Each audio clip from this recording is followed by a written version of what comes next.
ఈరోజు రాష్ట్ర అవుట్సోర్సింగ్ ఉద్యోగుల జేఏసీ ఆధ్వర్యంలో ఈరోజు జలమండలిలో పనిచేస్తున్న మా 670 మంది బిల్ కలెక్టర్ల మీటర్ రీడర్స్ల యొక్క జీవితాలను రోడ్డు మీద పడేసే స్థాయికి తీసుకొచ్చా ఉన్నారు.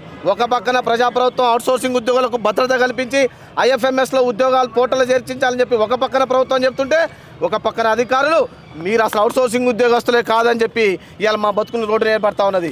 గత సంవత్సరం 2022 నుంచి మేము జీవో నెంబర్ 60 ప్రకారం ఫిక్స్డ్ వేతనం కింద 15,600 రూపాయలు తీసుకుంటూ అవుట్సోర్సింగ్ ఉద్యోగస్తులు చలామణి అవుతుంటే, ఈ గత వారం రోజులు ఎప్పుడైతే మేము సార్ మమ్మల్ని కూడా ఐఎఫ్ఎంఎస్ పోర్టల్ ఎక్కించండి, ఈ ప్రజాప్రభుత్వం తీసుకొచ్చే పోర్టల్ అని చెప్తుంటే, ఈ టెండర్ని రాత్రి టెండర్లు మార్చి కొత్త టెండర్ విధానం తీసుకొచ్చి కొన్ని వేల కోట్ల రూపాయలకు వీళ్ళు పడగలెత్తుతా ఉన్నారు. ఎట్లా అంటే మాకు ఒకప్పుడు ఫిక్స్డ్ వేతనం ఉండేది 15,600 రూపాయలు జీవో నెంబర్ ప్రకారం ఈపీఎఫ్ఎస్ ఉండేది.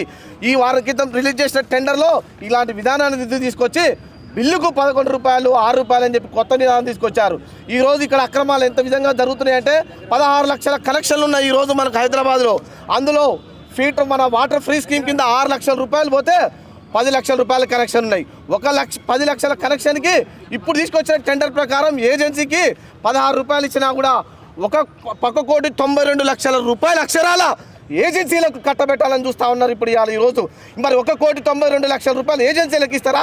మేము 15,600 రూపాయలు తీసుకుంటూ కూడా మా జీతాలకు 1 కోటి రూపాయలు కాలేదు. అంటే ఎంత స్కామ్ జరుగుతుందో చూడండి. ఏజెన్సీలతో అధికారులు కుమ్మెక్కయ్యి ఇలాంటి అధిక ప్రభుత్వాన్ని మోసం చేస్తూ ఉన్నారు. ఇటు అలా ఉద్యోగస్తుల్ని రోడ్డున భద్రతం చేస్తా ఉన్నాం. మేమేం అడగట్లేదే, మేమేమన్నా రెగ్యులర్ చేయమడిగినామా, మేమేమన్నా జీతాలు పెంచమడిగినామా? ప్రజాప్రభుత్వం తీసుకొచ్చిన ఐఎఫ్ఎంఎస్ పోర్టల్లో మాకు ఒక ఉద్యోగ భద్రత కల్పించండి, మమ్మల్ని ఏమంటేనే ఐఎఫ్ఎంఎస్లోకి ఇచ్చి మా రోడ్డు పడేద్దని మేమంటుంటే, మీరు టెండర్లు రాత్రి టెండర్ల మీద మేము అడిగినందుకు టెండర్లు మార్చి ఇలా 1,92,000 కోట్ల రూపాయల పైచీలకు ఇలా ఏజెన్సీలకు మీరు చేతులు కలుపుతూ ఉన్నారు. కాబట్టి ఈ అక్రమాలను వెంటనే కూడా ప్రభుత్వాన్ని స్పందించి సీఎం గారు ఈ విషయాన్ని దృష్టి మీద పెట్టి జరుగుతున్న అక్రమాన్ని చూపించి ఈ టెండర్ విధానాన్ని తక్షణమే రద్దు చేసి మాకు జీవో నెంబర్ 60 ప్రకారం 15,600 ఇచ్చు మా అందరూ కూడా ఐఎఫ్ఎంఎస్ ఫోటోలు ఎక్కించి మా బతుకులు మార్చేంత వరకు మా పోరాటం ఆగదని చెప్పి మేము మరొకసారి చేస్తూ ఉన్నాం. అంతేవిధంగా ఒక విచిత్రం ఏంటంటే, ఇక్కడ అసలు మేము అడుగుతా ఉంటే మీకు శాంక్షన్ లేదంటా ఉన్నారు ఇక్కడ ఎండి గారు. అరే 15 సంవత్సరాల నుంచి పనిచేస్తూ ఉంటే శాంక్షన్ లేకుండా మరి మీరు ఎట్లా చేయించుకోరు? మమ్మల్ని దోపిడీ అంటే మమ్మల్ని రక్తము ఒక జలగంగానికి రక్తం మిల్చినట్టు మా శ్రమ దోపిడీ గురి చేశారు ఇన్ని సంవత్సరాలు. మీరు అర్థమైంది ఏం చేస్తున్నారండి? మీరు ఇక్కడ జీవోలు ఇచ్చుకుంటా మమ్మల్ని రోడ్డును పడిస్తున్నారా? ఈ తెలంగాణ ఉద్యమంలో తెలంగాణ ఇదేనా మనం జరుగుతున్నది? ఇదేనా మాకు జరుగుతున్న న్యాయము అని అడుగుతా ఉన్నాం. ఈ ప్రజాప్రభుత్వాన్ని ఒక్కసారి సీఎం గారు ఈ విషయం మీద దృష్టి పెట్టి ఇక్కడ జరుగుతున్న అక్రమాలు ఏజెన్సీల మీద ఇక్కడ జరుగుతున్న అధికారం మీద చేసి మాకు తక్షణమే కూడా శాంక్షన్ పోస్టులు ఇస్తూ మాకు భద్రత కల్పించాలని చెప్పి మరొకసారి ఈ వేదిక ద్వారా మేము ఇలా శాంతియుత ధర్నా చేయడానికి మాత్రమే వచ్చినాం. ఈ టెండర్ రద్దు చేసి కనుక మీరు మాకు న్యాయం జరగకపోతే రాబోయే రోజుల్లో తెలంగాణ ఉద్యమం లెక్కనే మరోసారి మేము మీ లీడర్లందరం కలిసి మరో తెలంగాణ ఉద్యమాన్ని కూడా ముందుకెళ్తామని చెప్పి మేము తెలియజేసుకుంటున్నాం ప్రభుత్వానికి. జలమండలిలో 673 మంది దగ్గర 20 సంవత్సరాల నుంచి గత 20 సంవత్సరాల నుంచి చేస్తున్నాము. ఏదైతే ఇప్పుడు మాకు జీవో 60 ప్రకారం ఇస్తున్నారో ఆ జీవో 60 ప్రకారం కంటిన్యూషన్ చేయాలని చెప్పేసి ఎన్నిసార్లు మొత్తుకున్నా వినకుండా రాత్రి టెండర్లు కొత్తగా తీసుకొచ్చారు. ఇంకోటి ఏంటంటే, ఏదైతే ప్రజాప్రభుత్వం మనకి ఐఎఫ్ఎంఎస్ పోర్టల్ తెచ్చింది, ప్రతి ఒక్క అవుట్సోర్సింగ్ ఉద్యోగి దాన్ని నమోదు చేయాలని చెప్పి చెప్పడం జరిగింది. ఎందుకంటే ఈ ఏజెన్సీల ద్వారా దోపిడీ చేస్తున్నారు, ఏజెన్సీలు అధికారులు కలిసి దోపిడీ చేస్తున్నారని చెప్పేసి దోపిడీ వ్యవస్థను అరికట్టడానికి అని చెప్పేసి మన ప్రజాప్రభుత్వం రేవంత్ అన్న ఇది మంచి అవకాశాన్ని తీసుకొస్తే, ఎండి గారు కూడా ఏం చేశారంటే గత నెల 6 తారీఖు నుంచి మొదలు పెడితే ఈ రోజు వరకు ఎన్నో రకాలుగా 100 మందికి 200 మందికి రిప్రజెంటేషన్ ఇచ్చినా కానీ రెస్పాన్స్ లేదు. అరే ఏందని చెప్పేశారంటే కొత్త టెండర్ రిలీజ్ చేశారు. చిన్నారెడ్డి సార్ గారు ప్రజా దర్బార్కి వెళ్తే సార్ కూడా చెప్పాడు వీళ్ళని వెంటనే ఐఎఫ్ఎంఎస్ పోర్టల్ ఎంటర్ చేయాలని చెప్పడం జరిగింది. కోదండరామ్ సార్ గారు కూడా వచ్చి 2 సార్లు రిప్రజెంటేషన్ ఇచ్చాడు. అయినా కూడా స్పందించకుండా గత నెల 3వ తారీఖు నాడు ఎటువంటి భద్రత లేని జీవోని తీసుకొచ్చి మా యొక్క మెడ కట్టిండు. ఈరోజు దానివల్ల ఏంటంటే మా యొక్క కుటుంబాలు రోడ్డున పడే అవకాశం ఉంది. కాబట్టి వెంటనే ఈ టెండర్ను రద్దు చేసి మా ఉద్యోగులకు భద్రత కల్పిస్తూ జీవో 60 ప్రకారంగా మాకు వేతనం ఇవ్వాలని చెప్పి కోరుకుంటున్నాం. శాంక్షన్ పోస్టులు లేవంటున్నారు. ఈరోజు అడిగితే ఆ శాంక్షన్ పోస్టులు అప్లికేషన్ పెట్టి శాంక్షన్ పోస్ట్ వచ్చేదాకా టెండర్ ఆపాలి కదా. ఆ టెండర్ ఆపకుండా ఎమ్మడే టెండర్ రిలీజ్ చేయడం ఏంది? శాంక్షన్ పోస్టులకు రాస్తున్నారని చెప్పి అన్నాడు కోదండరామ్ సార్ గారికి. లాస్ట్కి వస్తే ఏం చేశాడు, వీళ్ళు అవుట్సోర్సింగ్ కింద రారని చెప్పి పంపించారు. శాంక్షన్ పోస్టులు ఎలా వస్తాయి? మీరు వెంటనే ఏంటంటే శాంక్షన్ పోస్టులు కావాలని చెప్పేసి ఆ లోపల శాంక్షన్ పోస్ట్ వచ్చేదాకా టెండర్ని ఆపి మాకు ఇదే ఏదైతే ఇప్పుడు కంటిన్యూషన్ జీవో 60 ప్రకారం వేతనం ఇస్తున్నారో అలాగనే కంటిన్యూ చేయాలని చెప్పేసి కోరుకుంటున్నాము. మా యొక్క 673 మంది మీటర్ రీడర్ల బతుకులను నాశనం చేయకండి, ఆకలి చోళం చూడకండి అని చెప్పేసి కోరుతున్నాము. ఇది ఒక రేవంత్ రెడ్డి గారికి ఏం చెప్పాలంటే చిన్న విషయం ఇది. ఎందుకంటే ఇంతమంది జీవితాలు రోడ్డు మీద పడుతున్నాయంటే రేవంత్ అన్నకు తెలుసుంటే మాత్రం ఖచ్చితంగా దీన్ని నిరాకరించాడు. ఎందుకంటే మా యొక్క అర్థం చేసుకుంటాడు మా బాధలు అవుట్సోర్సింగ్ వ్యవస్థ గురించి. Thank you. ఏజెన్సీల అక్రమాలు ఒక్క బోర్డుల్లోనే నెలకు సుమారుగా 1.2 కోట్లు ఉంటే రాష్ట్రంలో మొన్న ఐఎఫ్ఎంఎస్ పోర్టల్లో 4,92,000 మంది పైచిలుకి ఈ రాష్ట్రంలో పనిచేస్తారని చెప్పి మన ప్రభుత్వం ఫైనాన్స్ డిపార్ట్మెంట్ ద్వారా రిలీజ్ చేసింది. అంటే ఒక్క జలమండలిలో ఏజెన్సీల అధికారులు ఇన్ని కోట్లు ఉంటే మరి రాష్ట్రంలో 4.5 లక్షల మంది పైచిలుకు ఉద్యోగస్తులను ఎన్ని వేల కోట్ల రూపాయల ఏజెన్సీల చేతిలోకి పోతుందో కూడా ప్రభుత్వం ఆలోచన చేయాలి. ఇలా కష్టపడేది మేము రాష్ట్రంలో, ఇలా అవుట్సోర్సింగ్ ఉద్యోగం లేకపోతే ఇలా మన మీటర్ ఇక్కడ జలమండలం మీటర్ లీటర్ పోతే ఇలా రాత్రి బిల్లులు ఆగిపోతాయి. మరి ఎట్లా నడుస్తుందండి బోర్డు? ఇలా కొన్ని 100 కోట్ల రూపాయలు బిల్లుల ద్వారా వస్తూ ఉన్నాయి. మరి రాష్ట్రంలో అందరికీ చెప్తే ఏజెన్సీలను కూడా అందుకే అంటున్నాం, ఈ 1,000 కోట్ల రూపాయల అక్రమాలకు టెండర్లు ఇస్తున్నటువంటి ఏజెన్సీలను అధికారులను అందరినీ కూడా ఇది రద్దు చేసి ప్రభుత్వమే ఒక భద్రత ఇవ్వాలని చెప్పి మేము కోరుకుంటున్నాం. మరొకసారి రెవెన్యూ తెచ్చేది మేము బోర్డుకి, కానీ ఈరోజు ఏంటంటే ఐఎఫ్ఎంఎస్ పోర్టల్లో ఎంట్రీ చేయమని చెప్పేసి మేము అడుగుతూనే దాన్ని ఏంటంటే జీవో మార్చిర్రు. అదే ఒకవేళ నిజంగానే మేము సైలెంట్గా ఉండుంటే ఈ పోర్టల్ అనేది రాకపోయి ఉంటే ఇదే జీవో ప్రకారం కంటిన్యూషన్ చేసేది కదా.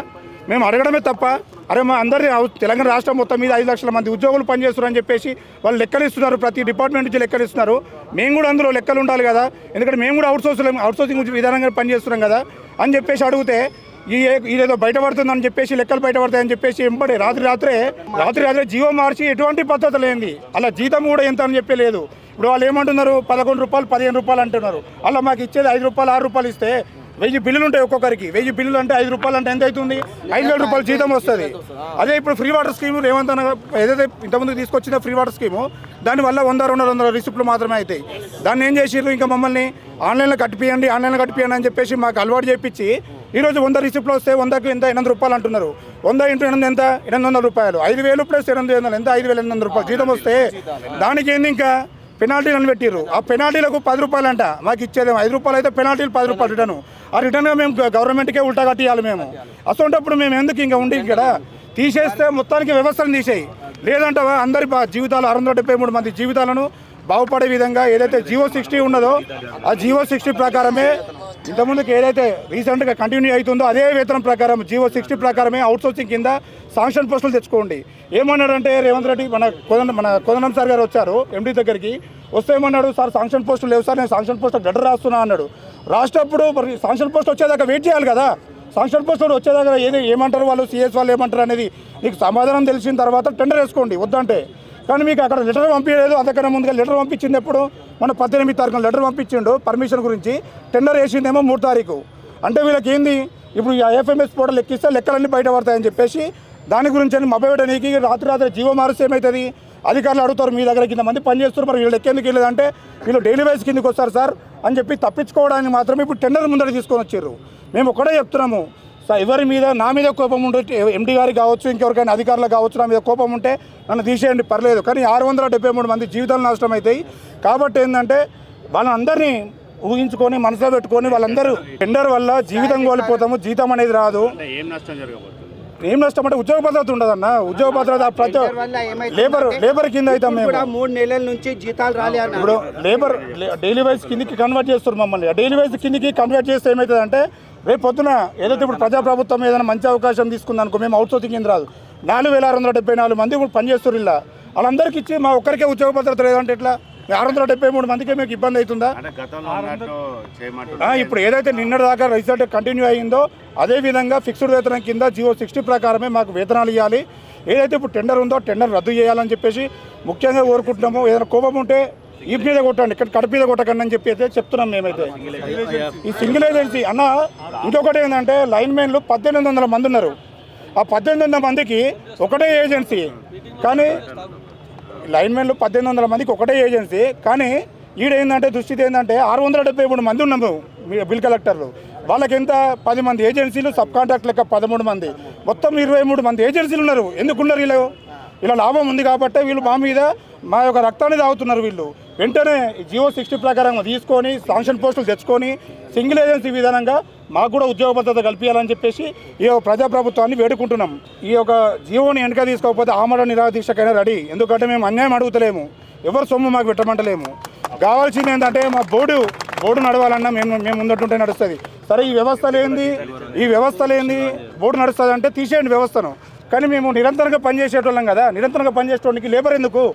వాళ్ళకు లేబర్ పేరు మీదనేమో వాళ్ళకు లక్షలు ఇస్తారు. ఇప్పుడు ₹1,00,000 ఇస్తారు. మొత్తం ఇప్పుడు లెక్క చేస్తే ఏమవుతుంది అంటే 1,92 లక్షల అవుతుంది బిల్లులు ఇప్పుడు నెలకి. మాకు ఇప్పుడు ప్రజెంట్ ఉన్న విధానం ప్రకారం ఎంత 104 ఓన్లీ ₹1,04,00,000 జీతం అయిపోతుంది. దగ్గర ₹90 లక్షల బిల్లులు ఎక్కువ అవుతున్నాయి. దానివల్ల మాకు ఇచ్చిన మేము నిన్న బాగుంటాం కదా, గుర్తు చేసుకుంటాం కదా ప్రభుత్వాన్ని. కానీ అనవసరంగా ఎవరికో దోపిడీదారుల చేతులు ఎందుకు పెడుతున్నారు? మా యొక్క జీవితాలను బాగుపడతాయి కదా, అదే వేతనం పెంచాలనుకుంటే మాకు పెంచండి కష్టపడేటోళ్లకు. అంతేగాని ఈ యొక్క ఏజెన్సీలను ప్రోత్సహించకండి, మా యొక్క బతుకులతోని ఆడుకోకండి అని చెప్తున్నాం. ఇప్పటికే ఒక్కొక్కరికి దగ్గర 4 నెలల నుంచి 3 నెలల నుంచి జీతాలు లేవు. ఈఎస్ఐ పిఎఫ్లో 6 నెలల నుంచి కడతలేరు. ఇప్పుడు నీ చేతులు ఉండి మేము అవుట్సోర్సింగ్ ప్రకారంగా జియో 60 ప్రకారం ఉంటేనే కడతలేరు. రేపు పొద్దున ఈ వ్యవస్థను తీసేసి లేబర్ కిందకి వేస్తే వాళ్ళు కడతారని గ్యారంటీ ఏముంది? ఇంతకుముందుకే ఒక్కొక్కరు 1.5 ఇయర్ జీతాలు కొట్టుకొని పోయారు ఏజెన్సీ వాళ్ళు అని కంప్లైంట్ ఇస్తే కూడా వాళ్ళ మీద స్పందన లేదు.